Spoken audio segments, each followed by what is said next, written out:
there! Bob for Oregon's Constant Gardener. Welcome to the OCG Fam Show to you, my YouTube buddies. What's going on? Let me know in the comments. We're doing viewer questions 30. Is it 31? I think it's 31. 31. 31. Scott here, hanging out in the garden. An actual garden. It's looking good. Looking real good. This is late in the game with the weather, though, right? I mean, it should be like quite a bit bigger by now, or no? No. They're coming up. You like it's catching up with a vengeance. Plant yet. Ha! Last year I didn't have any of this in the ground by June. So this year was late, but not. Phenomenal. Was it early? We had a heat wave all 2 weeks ago for 80s all week. See, because I was thinking when the rain was, but that wasn't the time when you plant. So when do you plant in Oregon? Depends on your crop, really. Gotcha. Yeah, normally I wouldn't put tomatoes or peppers out before Memorial Day, but with that heat wave and stuff, I mean, those things have grown a foot. Nice. Since I planted them in. But yeah, everything else is, I mean, broccoli's been in for almost 3 weeks. And we're talking from seeds. So, I mean, these are, wow. This is this big. And you put seeds in the ground out here. You didn't do some I started them inside. Start them inside and you put a little starch, put them out here? Like that. So they go from a little cell into those little 3.5 inch. Those 3.5 inch, I'm going to plant all those today in that kale bed. But yeah, then they'll come here after they get about that tall. So these broccoli and this cabbage were that big when I planted them in the ground. So that's how much they've gone. Those are all by seed. That's parsnip, carrot, beets, radishes, 2 different types of beets. Nice. The onions I planted in the fall, they just take forever to go. The peas are all by seed, and look how big those are. Holy moly. And that's just from like 9 potatoes. Killing it. Killing Those are all potatoes there. So that whole box there is all potatoes. And those are just quartered potato pieces. So you just take a whole potato and just throw it in the hole, and they make those. And then the corn is about a month from seed planting, so it's about 10 days to germinate and 21 days to get to where it is. So it was the knee-high by something. 4th of July. 4th of July when I was out here, and they weren't even knee-high to a grasshopper. 6 out of 100 popped, and it was a bad seed bank. So this is a good seed bank. Every single one sprouted. Oh, awesome. And only one's failing because a crow harvested it for me before it sprouted. Yeah, they do what they do, I guess. Bastards. So that's where we're at. All right, viewer questions. Country life. Yeah. How? This is it. I emailed myself. How important is a veg stage? I go from clone to bloom rather quickly, maybe 2 weeks. If I go over that, I have to break the plant to keep it from hitting the roof.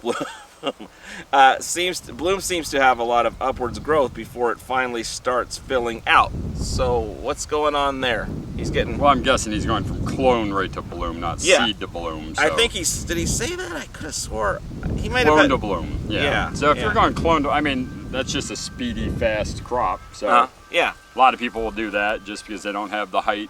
They're very height restricted. So if you've got 6-foot ceilings and your hood's 1.5 feet.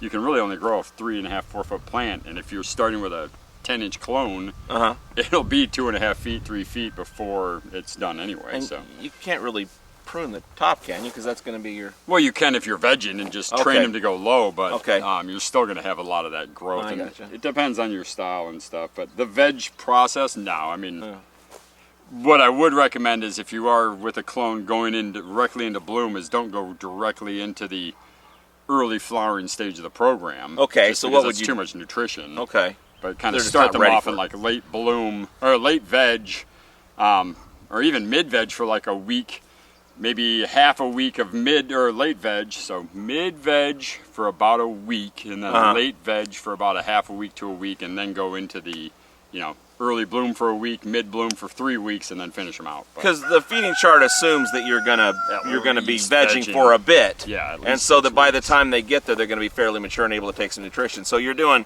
your program. You're just doing it. You're way ahead of the game. Abbreviate everything and abbreviate the veg cycle. But the downfall is you can't really go right into the flowering cycle because it's just too much fertilizer for a clone that barely has a root system on it. So.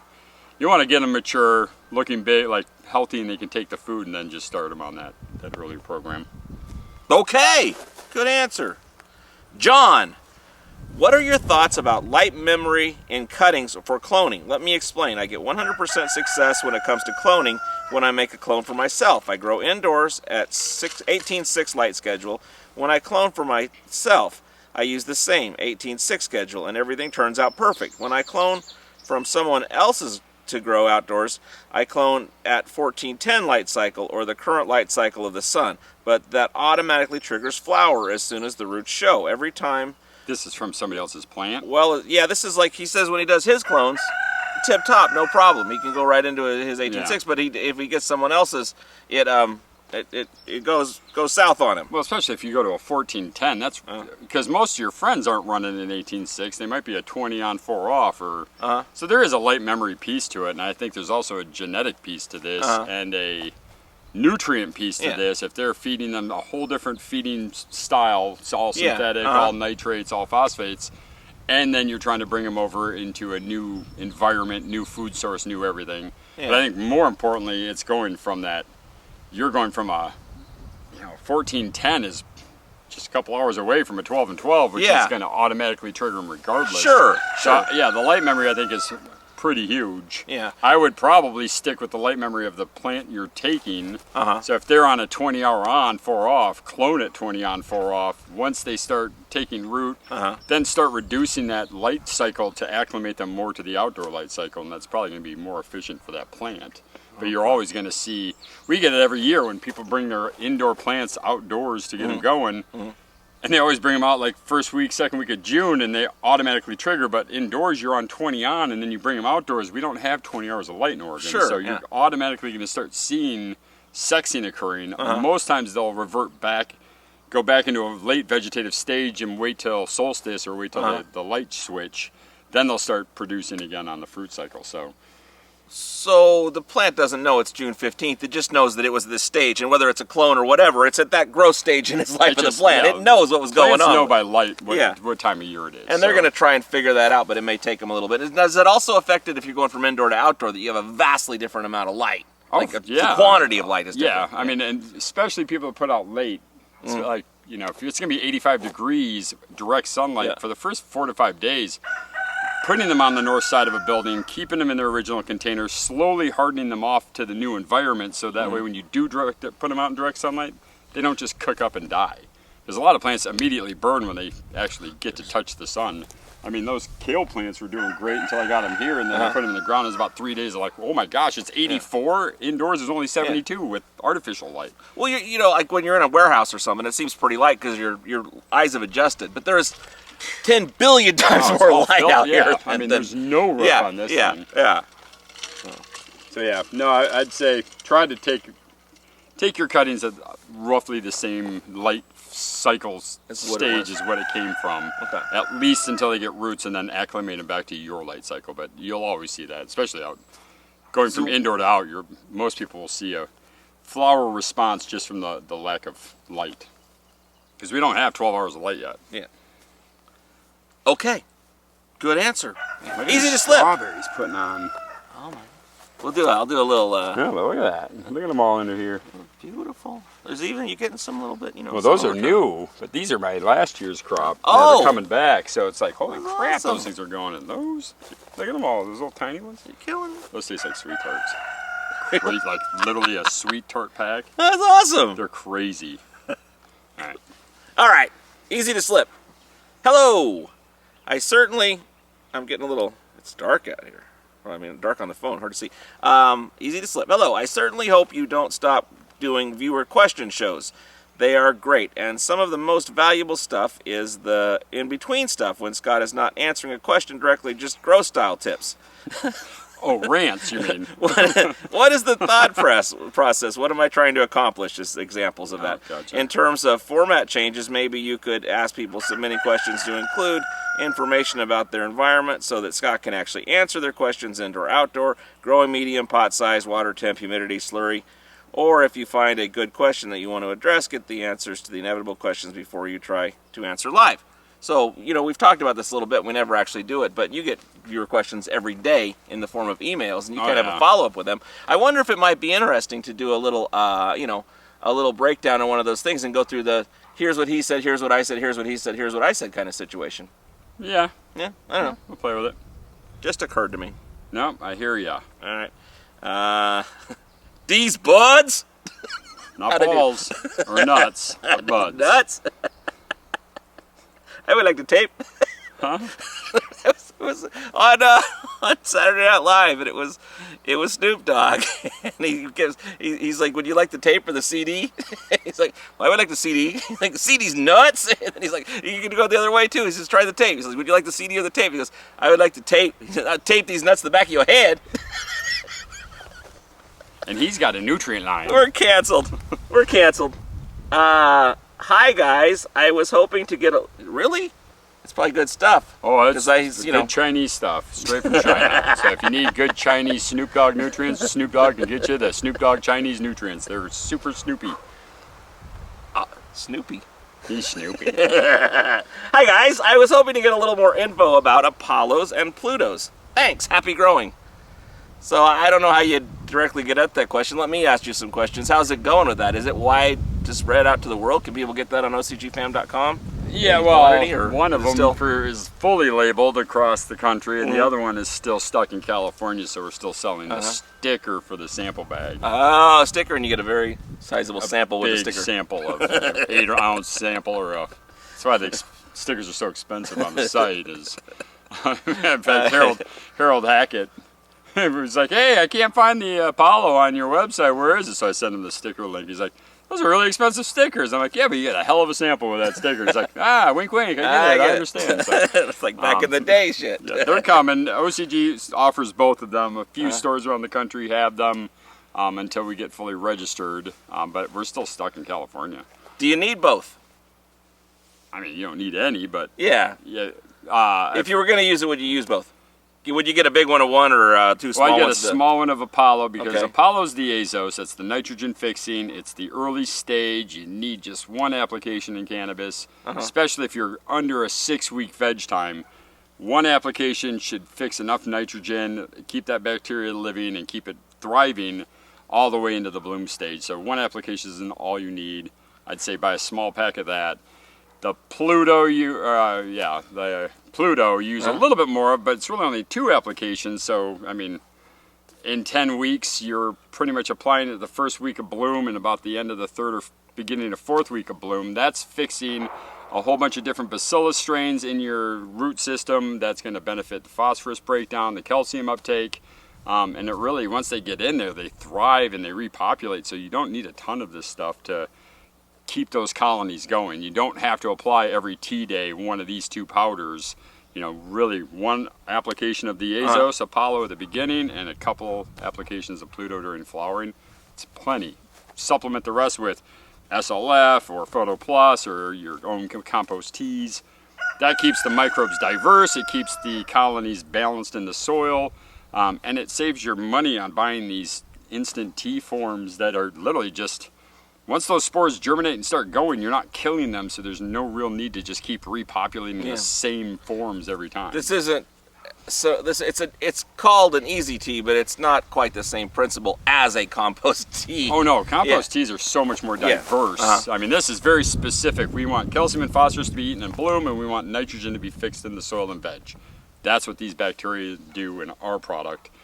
All the other products like Photo Plus has way more of a diverse... It's a microbial inoculation, throw some stuff in. It's a soup. Tons of life. But really, worm castings and good compost and a little molasses and an air stone is going to get you the most diverse and the cheapest form of microbial inoculation. So just change it up. Don't use just our powders and don't just use compost teas, but kind of diversify your microbes and make that soil happy and living. When you do your Pluto or your Apollo, would you do that as your tea day that time you do it? Yeah. You wouldn't do your tea within that set? That would be my tea. That would be your tea within that set. This time I'm doing an Apollo tea, and then next week I'm going to do a worm casting compost tea, and then the next week I'll do a Photo Plus tea and an SLF tea. So just add a microbe to water on tea day. When you're doing this stuff, do you still use any kind of mycorrhiza when you originally potted it up, or do you not so much worry about that because you've got so many bacteria or microbes going? Mycorrhiza is so different than bacteria, and I still use mycorrhiza, and our potting soil's got a ton of mycorrhiza, so when I'm transplanting these, they're going into a fresh little pocket of soil, sure. So I'm putting the mycorrhiza right in there. Now, this bed was old, so when I was retransplanting all these brand new starts in this bed, I was actually adding a little bit of the green grow mycorrhiza into each hole just to get my strawberries to thrive and have less transplant shock. But once they're established in here, they pretty much will live symbiotically with the plant, thrive really well until you rototill it in, and once you rototill it, you break that connection, they die and become food. So only if I'm ripping these out like this, if I have to put new soil in here next year, I'll wait until I plant, and then I'll put fresh soil that has the fresh mycorrhiza and plant right on top of it. Okay, so when you're doing actual vegetables, would you still be using Pluto and Apollo, or you think it's more for your... No, because it's still, I'm giving them bone meal, I'm giving them one shot, I'm giving them need feather all this, meal. I need something in there to digest that stuff, because that stuff is not, bone meal is still a chunk of bone that needs to be broken down. No matter how small it is still a chunk of bone. To a root, it's this big. So having those bacillus strains in there that want to digest that calcium phosphate, that's going to make that bone meal more available. So I always keep inoculations going. Do you use a different mixture outdoor, a different concentration? Sun cooked. I can't wait for that to happen to mine. Well, here now I'm sitting on this edge. That was something else. Yeah, I've been out in the garden for 2 years. Apparently, they're really hardy. They but lasted not under pretty the well. sun. It's so funny. I was kind of thinking about, I hope this thing doesn't fall down. And I was thinking, God damn, this thing's really sturdy. Yeah, until you're on uneven cardboard surface. Do you do more concentrated, less concentrated, any different mixture of your teas with the Pluto and the Apollo when you're using them out in the garden outdoors as opposed to using them with your devil lettuce indoors? No, I'm just kind of hitting, when I mix it up the same dilution rate, but instead of inoculating the entire 5x10 beds, I'll just kind of water around the drip ring of each one. Okay. Just to inoculate right around where that root zone's going to be. Yeah, okay. It mixes up pretty well. I mean, you mix it up, it's mixed up. I throw the powder in first, I blast it with a hose. Okay, cool.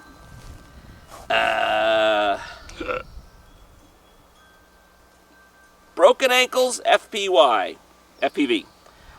Scott, is one shot still effective after the expiration date, or does the effectiveness drop off greatly? Oh, that's interesting. Yeah, I did answer this one online. Yeah? Yeah, no, it's... Man. That really darkens up, doesn't it? Yeah. You can make it brighter. You go like that, and then you can zoom that one up if it's not already zoomed all the way up. It is. Oh, yeah, so is mine. That's weird. Yeah. Anyway, it's too hot. That's the problem. Yeah, it's probably the battery's going.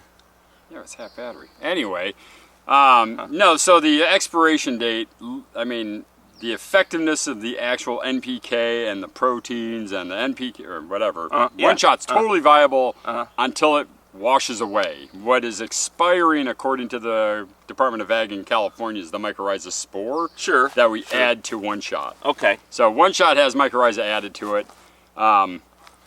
It has a 1 year shelf life in packaging, so Department of Ag of California makes anybody or everybody put an expiration date on anything that has mycorrhiza fungus in it.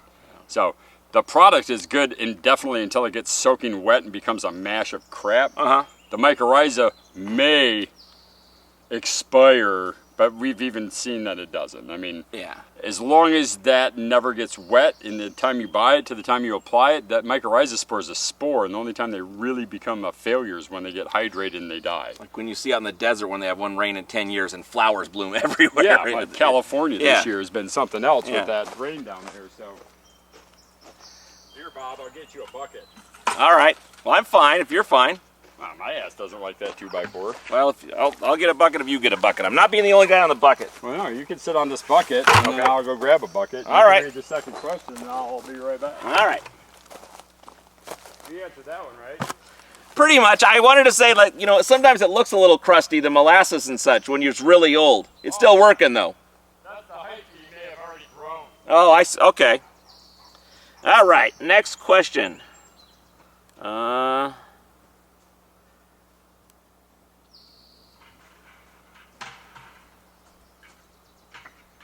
This is another one about the Pluto's Peak. This is from Folding Ladder. Does, hey Bob, could the Pluto's Peak be stretched even further if it was brewed up like a tea? Aerated in water for 24 hours with some worm castings? You would just make a tea if you were going to do that. Am I correct in assuming that? Yeah, I mean, but I see where he's coming from. Yeah, a lot of times by adding... Start to get it to... It'll start multiplying in the oxygen of the food source. Greatly stretch it out? Probably not. All right. There we go. How's that? Dude. I feel real at home on the bucket here. Yeah. Those were cool. They didn't... We've had them for like... Teresa takes these as trade shows. Yeah. So it's a nifty this setup. Is the greatest thing is they... Yeah, you can take it on the airplane with you. You can put that in your suitcase, in your carry-on. But not anymore. Crap. China. That's the show. Can't get us canceled when you start mocking China. All right. No, I don't care. No, I know. Well, China. Look at John Cena. Was it John Cena? You had to apologize to the Chinese. Yeah. I don't know. They made him wear a dress and nylons. I did not know that. Yeah, look that one up. That was fun to see. He's tough. I'm sure the Chinese are fine. Well, once you humiliate China, then they make him humiliate himself. Back. Let's just keep moving on with some questions. Gangrene. I love that name, Gangrene. Gangrene. Remember the gangrene defense? Oh yeah, Oregon style. Yeah. Now this is where I think we're going to get into some vegetable questions, some growing in the garden questions, and they weren't really questions, more so they were comments. But I thought we could chat about them because on a show I did, like one of the small shows, like 4 or 5 ago on Friday, at the very end, I mean, someone stuck with that thing for 5 minutes, and at the very end I said, hey, what do you think about growing vegetables with nectar? And there was several thoughtful, like, hey, that's a great idea, I'm interested. So I'd like to build that conversation a little bit if we could. Gangrene. I use nectar in my veggie and berry garden. I actually used some like an hour ago. Foliar feed and some Kraken, Zeus, Athena, and Hygeia to help in it beat up and stick more. I actually I'm not used... Sure. And some Hygeia. Oh, it's Hygeia to help it beat up and stick more. He's foliar. He's putting some Hygeia in there so that this is a foliar spray he's making, and he's using some Hygeia to get it a little stickier for the bigger leaves. Hygeia should make it not beat up. It should break that surface tension so it lays flat and absorbs more efficiently. Because when it's beating, it's not absorbing. It's literally wanting to roll off. So when you may want to up your Hygeia just a tad bit, or maybe put a drop of soap in. That'll break all the surface tension, and anything you foliar feed will make it look wet and not beaded like a wax car.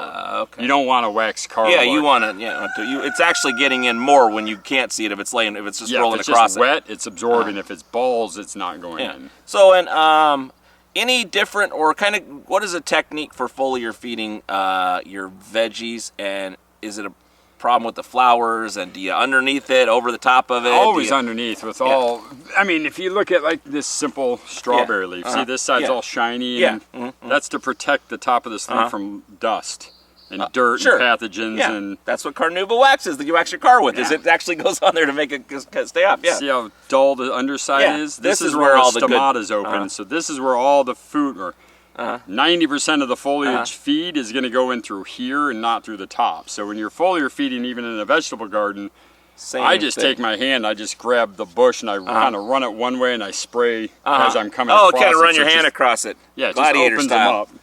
Broccoli doesn't really, so waxy, doesn't foliar feed well. Tomatoes hate foliar feeding because it can give them blight and blossom end rot and all sorts of issues. Okay. What about zucchini and stuff like that? No, any vine crop I don't bother with because you are introducing mildew spores and the potential of mold and mildew. So I stay away from powdery mildew affected plants, squash, your zucchinis, your pumpkins, your cucumbers. All of those kind of have a velvety leaf that is susceptible to mold and mildew. Adding hydration to it will just speed up the process. So avoid your vine crops as foliar feeds. Okay.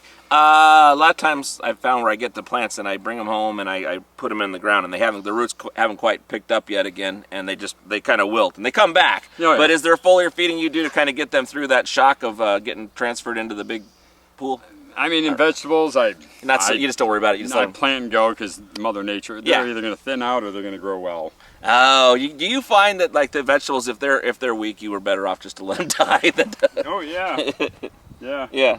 Like these, I'm trying to save, and I don't know why. Because once I get a crop that's better, I'm going to rip up those. But yeah, no, there's some plants where I'm just looking at them and going, no, you're probably better off in the compost.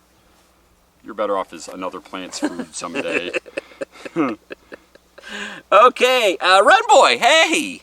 He's got a garden question, or a comment. He says, hey, yeah, well, he does have a question. Definitely interest in strategies for affordably producing veggies with nectar. So, I guess there's maybe a couple things of like, you know, getting more stuff is one strategy you would use nectar for, like to make, you know, maybe you're going to make a more prodigious garden. Another would be like, this is the best garden I've ever had. It's a competitive thing. You want everything to look tip-top. And the other is just like, I'm going nuts to, you know, try to get the ultimate flavor out of my super high-end pepper or something like that. So what's the kind of the range, and what would you use for just like to have a little better garden, to economically do better, get more food, and get better food without going nuts? Well, I mean, talking to the wrong guy. Oh, you're a nutty buddy. Well, I mean, I kind of walk in the garden and I know what certain plants need as far as nutrition. So I don't make a blanket food in a 55-gallon drum for my tomatoes, strawberries, peppers, kale, and onions, because they don't eat the same. So I walk around a lot with a 2.5-gallon watering can going, oh, hey, okay, so I see that my strawberries now are putting on strawberry heads. I really would like for those to sweeten up, so I'm going to go ahead and give them some liquid Herculean. Okay. I'm going to make sure my one-shot ppms are built up in here. If I have to make this an affordable garden, I stick with Medusa, Gaia, and One Shot. Okay. And it really is one shot in everything, and then I use Medusa for the nitrogen-hungry stuff, like my tomatoes, my peppers, my corn, and I use the Gaia for pretty much any other plant out here, because it's a more well-balanced NPK. It's got a lot of calcium from the bone meal, and pretty much any plant loves it. Do you have any pH issues with your herc? Do you pH it, or do you just throw it on there? Well, I've got 7.8 water, and for all my vegetable beds, I don't exceed 2 ounces of herc ever. Yeah. There's just no need, because I can give it to her regularly, plus there's a lot in the soil. Sure. So I usually, by hitting 2 ounces in 2.5 gallons of that, I'm roughly at about 6.9 pH. So I don't sweat it. I definitely say to anybody out there, if you're using this out in your garden, you still want to at least get a reference of what it looks like. What your water is, or what your finish of your herc is, or both? Yeah. Okay. Where you ended up. Yeah. And you don't have to, I don't follow a feeding schedule. I mean, the feeding, one question I get a lot on emails is I'm going to start putting a lot of my nectar out into my vegetable garden, utilize it out there. Sure. What feeding schedule should I follow? And the hard part is most plants, if you fed them like you fed cannabis, you'd kill them. Yeah. They just can't handle the nutrition load like that. It's just too much food. Cannabis is unique. It can just grow, eat, and you can barely kill it from just torturing it with food. Yeah. You can overfeed broccoli by feeding it 3 times this week with a middle veg feeding schedule. It's like that guy in 7. Oh, the glutton? Yeah. Yeah. So it's to me, I use One Shot a couple times a season. I monitor that, and then everything else I come out with I stick with Medusa, Gaia, Athena, Demeter, Herculean, Circes. Once I start seeing fruit being produced, like tomatoes are on, they're green and starting to form, my peppers are starting to get bodies, strawberries, I'll start adding a little Aphrodites in with them. But I'll tone the whole recipe back, so I'll still follow kind of the Roman idea as ratios, but I'll scale it back almost 1/3 to 1/4 of what it says for the flowering cycle. So if you were going to buy 3 things, if you're going to buy 1 thing, you'd buy One Shot. If you're going to buy 3 things, you'd buy One Shot, Gaia, and Medusa. If you were going to buy 4 things, would you go with herc, or would you go with something that you're kind of like a Demeter or an Athena's for a particular Olympus application? Up, and then herc. Okay. That way, if your water's messed up, you've got to... Sure. Okay. And the other thing, too, is like a lot of people say, you know, I want to get this going, I'm going to throw the One Shot in, and I'm going to toss in a whole bunch of limestone or chimera. But their water's a 7.0, their garden soil is 7.0, and now they're going to jack their pH up with the limestone, which I'm all for the limestone, and a lot of people need it, especially if you're doing rainwater waterings. But if you don't need the limestone, don't over-apply, because your pH can get out of hand the other way, and it's really hard to bring that back down, especially in a vegetable garden situation, because it's so much more body of mass of soil to try to correct. And if you get these up to 9, nobody wants to eat at 9. No. So, do you would you get a little Olympus and throw a little bit in there over with your Herc over just doing straight on your Herc? I mean, all things being equal, is the limestone going to hurt anything going in when you're mixing it in with your mixture a little bit? No. You know, a tablespoon of Herc, a teaspoon, half a teaspoon of teaspoon. No, you'd be fine. So like you might do 2 tablespoons of Herc and a teaspoon of Olympus. Unless your starting water is 8.0, then you're still too high. You need to know where your water is. You really, it really comes down to your water. Because there was a guy I had a question at the very beginning we didn't answer, but it was just how much Olympus up do I need per gallon to fix your pH? And it's like, what state, what city, what township, what well system, what's your water? Is it RO? Is it rain? That is a question that I guarantee if I ask 20 people on this feed, how much does it take? How much Olympus up does it take to get your gallon up? I bet you we'd have 17 out of 20 different answers. So, but you could go get yourself a little pool pH stick, stick it in there, and if it's beige, you're low, and if it's black, you're high. You're good. Yeah. Okay. East Bay J. I primarily use nectar for jazz cabbage. However, jazz cabbage. It's got the fingers like this. Jazz hands. However, I'm very interested in using it to grow peppers, garden flowers, orchids. I want to maximize the potential of the plants I grow. So I wonder if jazz cabbage might be like a... Oh, it's weed. We're dumb. It's the devil's lettuce. It's the wacky tobacco you talking about, boy. Damn. What was that one? It's like some guy from Michigan told me they called it chuckle brush. Chuckle brush, jazz cabbage. I like jazz cabbage. That's awesome. I had to Google it. I'm like, what, idiot. Oh, man, I'm old. That's stupid. Well, I'm not old enough, apparently. I wonder how old this dude is. Man, why does that keep doing that? I don't know. It got really bright, and then it went dull again. It's got a mind of its own. It's back in '98 when Gates invested in Apple. It hasn't been the same since. Yeah. Let's not get started on that. Doesn't bother me. No, I don't. I'm on your side on that one. Okay, so well, let's just say peppers. So peppers, like for not ornamental, but like super hots, or you're making just some really nice red peppers, but you want to have a lot of flavor to them, that kind of thing. Quality peppers, what would you do there? Anything different than just your Medusa Gaia? I think most people find with the peppers is that, I mean, especially like Harold up there in Papa Bear's hot peppers. Yeah. You know, once he started feeding more of the recipe, and we're not saying like even all the way up into the Greek level of the recipe, but he's really hovering between the sample kit and the Greek kit. Yeah.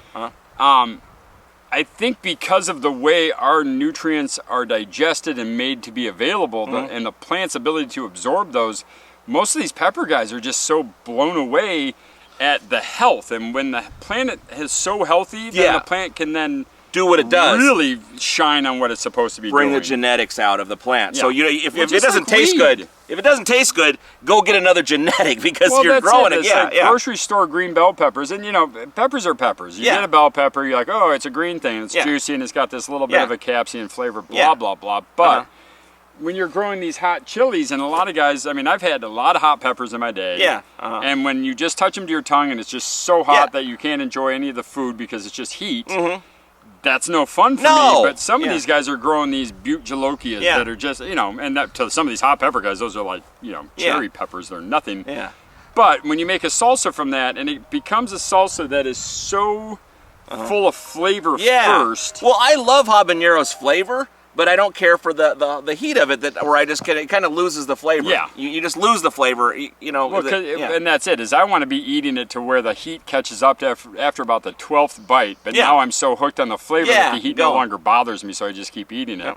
And I think that's what just any fertilizer that is going to be more on the natural side, that has more of a plant's metabolism in mind, rather than let me see how much NPK I can force into this root zone. I don't care how big your pepper plant can be, but if they all taste the exact same, it's the same as cannabis in the sense, I mean, I can't say, hey, you know, you can run Tritons to create a more diesel-y fucking lemon pepper. It's not going to happen. No. But when you're sitting there and you're eating a chili made from products grown correctly, you're going, why are the flavors so much more intense and deep? And well, if you can go find a diesel-y pepper, you can grow it. You can bring that out. You're not going to invent it, but you can bring it out. Exactly. And I think that's it. Is it just helps. I think most people are blown away because the plants are healthier, they produce more, and the flavor profiles are just more intense. Like I've told people in the past, I've grown cannabis for many, many years, and I've never had anybody rip off my cannabis. But when I lived out in town on River Road there, I used to have my tomatoes stolen all the time. And it was always like 75 to 85-year-old women would be stealing them. And at night they'd go out there with a bushel basket and they'd start picking them. And it's because the flavor of them was so much better than the flavor. And they grow their own tomatoes across the street. So, I mean, I can see their tomatoes. I see them in their beds. They're growing up on a trellis. But they won't eat their tomatoes and they steal mine. And we're talking 85-year-old women that are afraid of God and don't want to break it and be sinful. And they're stealing tomatoes. I just can't stop. Yeah. And I asked one, I'm like, Ethel, why are you taking my tomatoes? Just ask. I'd be happy to give you some. She's like, well, your tomatoes taste like my grandmother's tomatoes used to taste, and I can't replicate that. And I'm like, well, you're running Miracle Grow. That's why. You're growing water balloons of red, and there's no flavor behind it. So, yeah, I got her to believe in at least Herculean Harvest in one shot, and that changed her whole whole tomato game. So, there's that. All right, B-Man. Hey, Bob. Vegetable gardener from Fremont, Michigan. I use nectar when growing lettuce, culinary herbs, and dwarf tomato plants in my basement. Also, I plan on using nectar outside in my garden this summer. I've been watching your show over the past 2 years. I've gained such a wonderful information about using nectar, but also the science of what's going on with the different reactions. There are times when I'm watching the show, gleaning info, and I have to remind myself that you and Scott are mainly talking about growing cannabis. I just have to adjust what I learned from your show to tailor fit my vegetable growing. I look forward to commenting more to keep y'all up to speed on how things grow. P.S. Love nectar. Love what you guys do. And then also here's we'll get to the question, but he says, P.S. Bob, P.P.S. Where's your Dotson hat ever go? I love that one. So we're going to talk about our hats. I have it right here. In fact, I'll put it on. I just don't wear it that much. I'm always looking for a different hat. But show us your hat. No, your other hat. Oh, my face paint hat. Well, I was wondering why he brought his hat today, and that was funny. Well, no, because we're going to be in the sun. I didn't need my hat. I couldn't see a thing, but yeah. Yeah, we do have eyes. No, I was laughing because he brought his, so I wanted to show mine off because this is my favorite hat. It's my Detroit Red Wing American flag hat. Nice. And this is the hat I was wearing when I got my Gimungus face. When that thing bit me, apparently I launched my hat in my panic and running back to the house to go to the hospital. That was like Forrest Gump being chased by that truck. Literally, run, Forrest! And my wife was yelling, run, Scott! And so the whole time I'm sitting there, we've been trying to find this hat since, when did that happen? Like August last year? Yeah, it was a while back. So I haven't been able to find it, and I was just mowing that lower field last weekend, and about 30 yards from where I got bit in the face was this hat, and clearly something found it and was trying to munch it down. I think a deer was trying to bite through the bill. So now I've got my super awesome hat. Yeah. Boy, my head got fatter in that time. Or it shrank a bit. It could be, being out in the weather, it could have shrunk up a little bit. Or I've grown more hair. But yeah, that's probably the most likely idea. That's our hat. That's our hat story. But so, back to the question, he said lettuce, culinary herbs, and dwarf tomato plants. See, I was thinking about that's in his basement, so that's his indoor. What's his question? Well, he didn't really have a question so much as he was like, I'm trying to take your cannabis devil lettuce situation and bring that over to jazz cabbage and bring that over to my vegetables. So what would you say are the 3 or 4 here's the funniest thing about nectar is that we developed the entire line from pot growers' request tested on tomatoes and peppers. So all of our every bit of our research and development came off of Tiny Tim tomatoes and pepper plants because they respond similar. We can get the same readings on plant response as far as they. And you don't get swatted.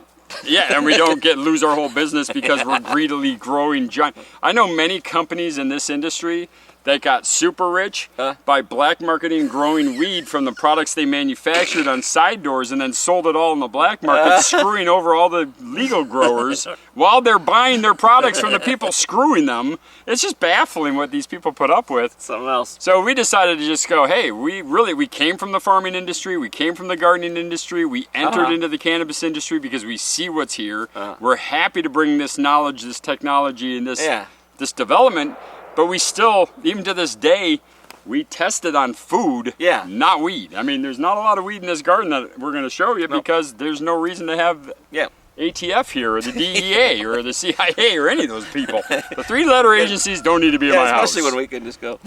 As I say, plus in Oregon, I can pretty much get it for free because that's what it's worth. So what, if you watched 900 or so episodes of the show, what would be a couple things that you shouldn't follow if you were using our advice on? Bloom chaos is one that if you're not going to drive, I mean, plant, don't get me wrong. You want a lot of bell peppers? Spray that a few times on your bell pepper plant while they're flowering. But it's the whole process is a little bit different. So it's, you know, I would reduce the 17 products down to about 6 if I'm going to really go for it. Yeah, okay.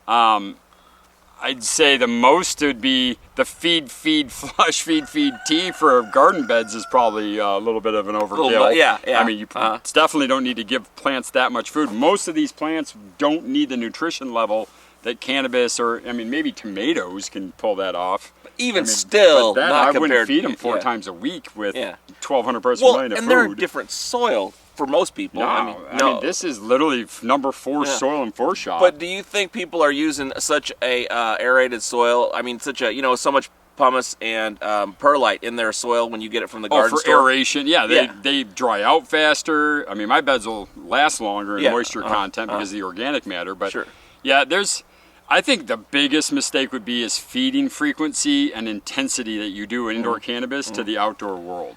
And so if you would say that one shot and then Medusa Gaia, then maybe Herc, Zeus, some of those things. Okay, so Zeus, Athena's, Demeter's. Where do those fit in? Those three? Demeter for anything you've ever had calcium deficiencies or blossom end rot. I mean, peppers are notorious for the big brown end. Yeah. Tomatoes definitely are the worst culprits of calcium. Green, rotten.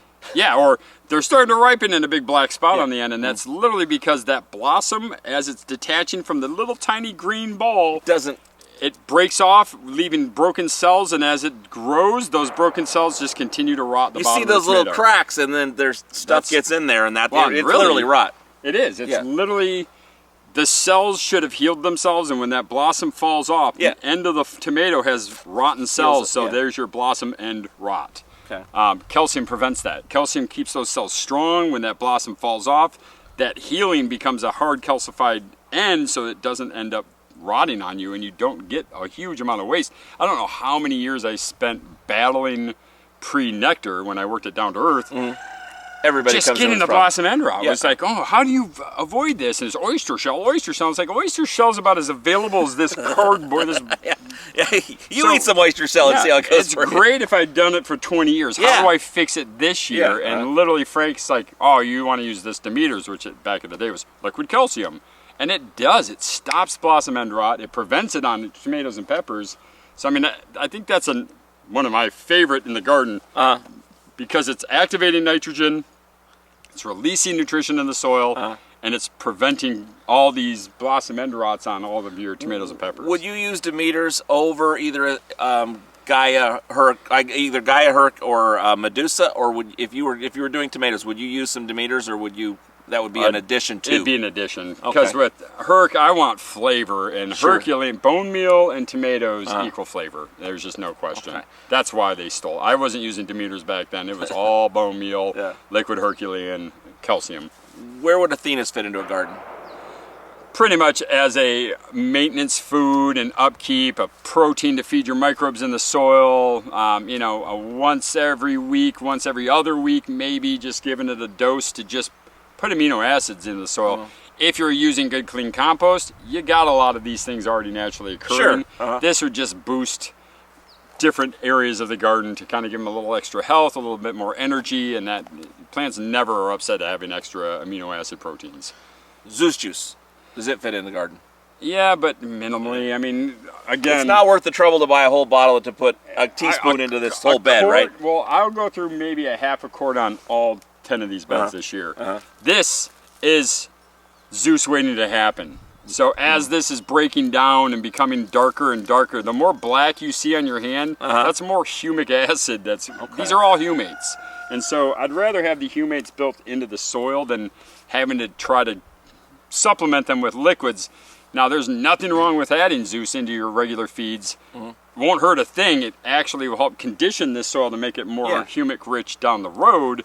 So there's still a huge benefit. But I mean, if going back to the budget guy, I would leave that one out of my budget if I'm budgeting my feeds for my outdoor garden. You may have a quart from your other side of your garden that you're never going to go through, and you might as well put some of that here, but you wouldn't buy it fresh. No, I mean, I'd buy Pegasus fresh for my corn, tomatoes, and peppers before I bought Zeus for the whole garden. So... But Zeus is good. I mean, it's hard to... I mean... It is one of the main four, but you don't need a lot, is all I'm saying. Aphrodite's, no... It's not the same really, with most vegetable crops. So, different with, Yeah, I mean, what I do see is when you have fruit on, that's when you want to start hitting them and getting more flavor from that. But it's really... your bone meal is going to be your flavor punch in most of your vegetable crops. We're not... I mean, I guess these strawberries, I'll let you know at the end of the season, because this set of strawberries is like, they literally taste like sweetheart candies. And these are just run-of-the-mill, you know. Strawberries. Yeah, these just are the kind you put in a shortcake. Totally different flavors. So, curious if I started treating this side more with the proteins of nitrogen and this side more with just bone meal, how is that? Because I have a really good palate for both these tastes like last year. To see what they taste like this year just by changing up their offering, by giving him more Afro, maybe some Pegasus, seeing if that enhances that. But I'll let you know towards the end of the year. We really haven't gone into different terpene profiles for vegetables and fruits because they just don't express the same way as hybrided cannabis does. Sure. Well, and there's also, I mean, there's a lot of smoke and mirrors in the cannabis seeds, whereas with seeds, this is a done thing. I mean, there's 10 different jalapenos, and you can pick kind of what you want. The genetic is pretty set. Well, that's it. And usually, if you're buying seeds from a seed bank, you want the flavor they have, and so you're just trying to grow a good plant. Or you get the flavor they have. I mean, you get that flavor. No matter what you do, whatever you want doesn't matter. It's what they make available for you, and that's it. Is if you put 50 seeds down, and that's why like that kale, I'm so stoked on because this year I planted 300. Kale seeds, and they all came up immediately. They all came up uniformly. That is a genetic, that breeder knows what he's doing because every one of those kale's the same. Yeah. Now, Frank's been messing with our new Tiny Tims for this season's of experiments. Out of 150 starts, only 50 popped, and out of those 50, I'd say half of them failed within the first 3 weeks. And Frank is... We're not dumb. Experienced at gardening. No. And he's not only been gardening, he's been doing this particular scenario every year with these for seeds. Decades with these seeds. Yeah, so the seed bank has failed. The seeds are garbage. We're now, I mean, and the only reason why we know this is that we're working with a school project, a farm project out in Marcola, Oregon, and he just planted out 500 tomato seeds from one seed bank. And if you look on his website, and it's the Marcola School District Food Grow, but all their flats, and it's all in number 4, started in little 50 cell number 4 soil. There's 300 seeds, exactly the same height, aiming the same direction. I mean, that's like he just cloned 10 trays looking the exact same way. So that's what you want. Sure. And unfortunately, cannabis is not necessarily, we haven't reached totally there where you can pop 10 seeds from a breeder and get 10 of the exact same pheno.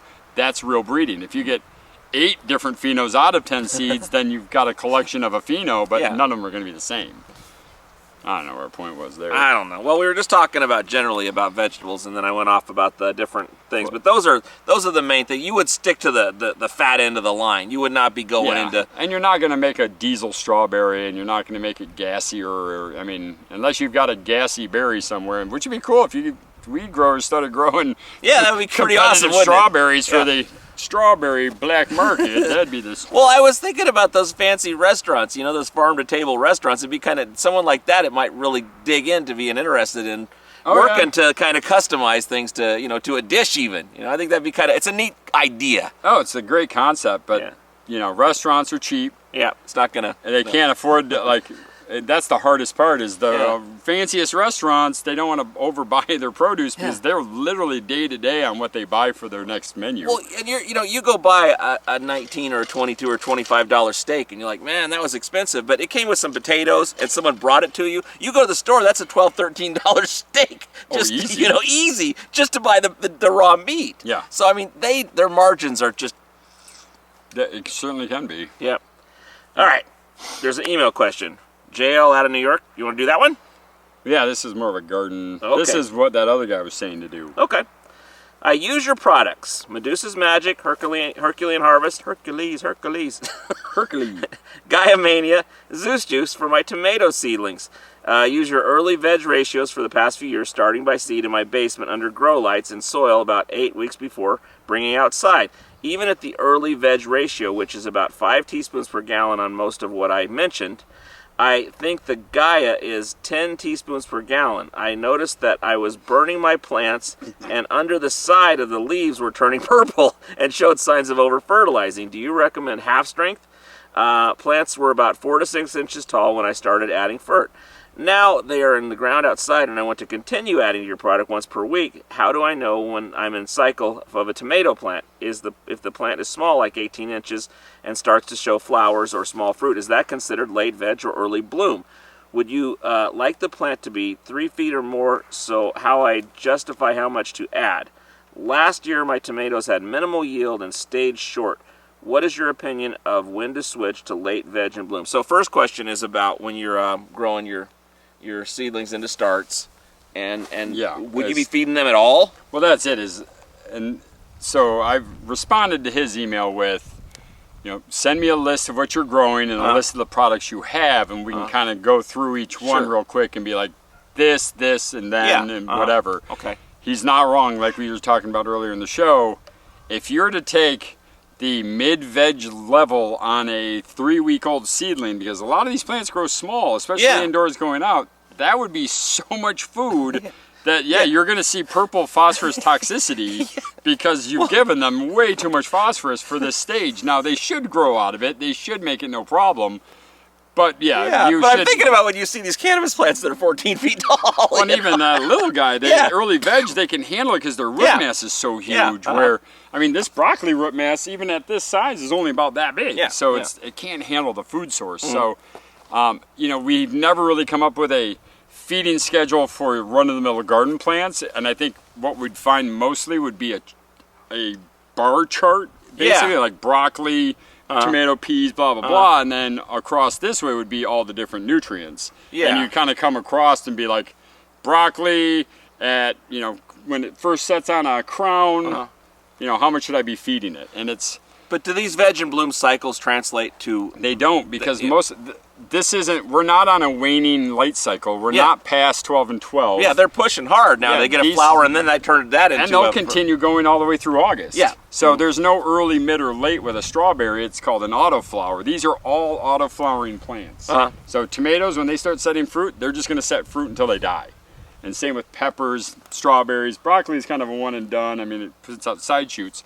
So I kind of look at seasonally a veg and a bloom recipe. Do you have? I mean, do you ever have a bloom phase to it, or you just? Yeah, about late July into August, everything should be setting on a vegetable, fruit, or a flower. Okay. And at that point, I'm no longer nitrogen dominant. I'm definitely going more phosphorus dominant. I'm looking for more of the bone meal, the Circes, the Aphrodite, the Megamorpheus, everything that's going to create to help more blooms and more flower bodies and fruiting bodies.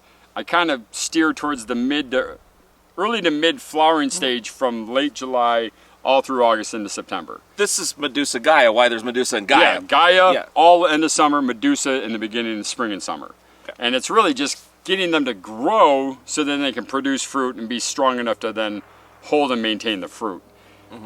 I think the biggest, and he'll get an email back that, because he sent me every vegetable he's growing, so it'll be, this is how I would do this, and this, feed me back, and we'll, start building these schedules together accordingly. But it is one where you aren't going to set this strawberry that it's a 14-week strawberry, because it's going to come back next year, so it's really a 240-week strain. So we got to figure out how to make that work. It really comes down to the season it's in, how the flower and fruit production is looking, and then the overall plant look, and then what am I going to feed it today? So like today, I just fed all of these Pegasus potion this week, so probably this weekend I'm going to go hit these ones that have all these flowers on it. Those are too early for flowering. And I'm going to start hitting these with Herc, Circes, and maybe Gaia just to get that fruit to really start to swell, develop, and then hopefully put on more bricks and sugar.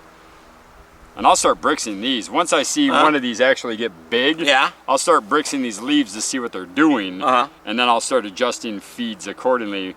This is nothing most home gardeners will ever do because it's a ridiculous waste of time and overthinking it. But to me, it's better than thinking about existential dread. Yeah, or talking to somebody in town. So I prefer this. The strawberries don't make me mad when I'm brixing them. You're building treasures in heaven. Yeah, amen. I am. That's for sure. All right. I think that's about a show, eh? Sure. All right. Thanks for... I think you need to just show them so they give them idea of questions. Yeah. Because what I'd love to see is... The weed industry is garbage. I mean, I love what I do. I love my customers. I love the medicine part of it. The commercial, recreational, dispensary level of it has really bastardized the whole industry and it's made it look really bad.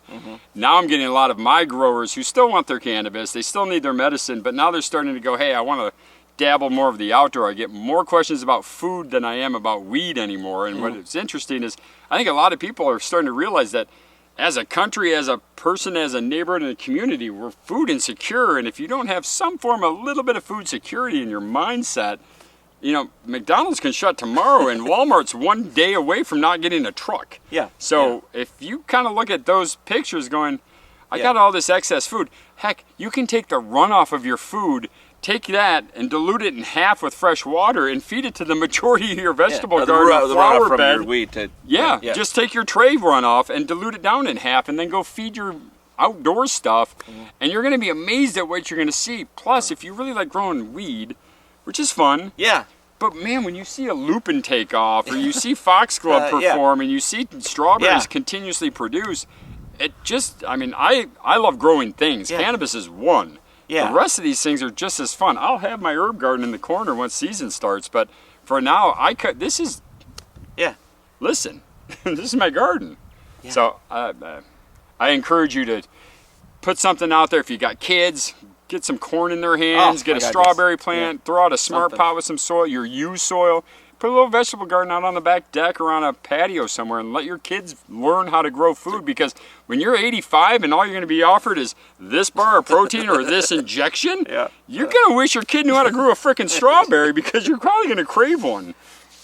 So, for what that's worth. Well, gardening is full of life lessons. It is. From creation to death. It's the whole picture. So it's a circle of life right there in your hands. And you get to watch the miracles of it all happening while you have the hand in it. So I love it. I can't speak more highly of it ever since we got this up and going again a few years back. It's just a game changer. It's a mental health medicine. Unless your corn sucks and then that doesn't make you good. But that's fine. Last year was terrible. Corn. So, shouldn't even eat corn, but I like it. Yeah, it's good at barbecue. Oh yeah. Yeah. There it is. All right. The OCG Fam Show. It's pretty good. It happens every day. It's the OCG Fam Show. See you tomorrow.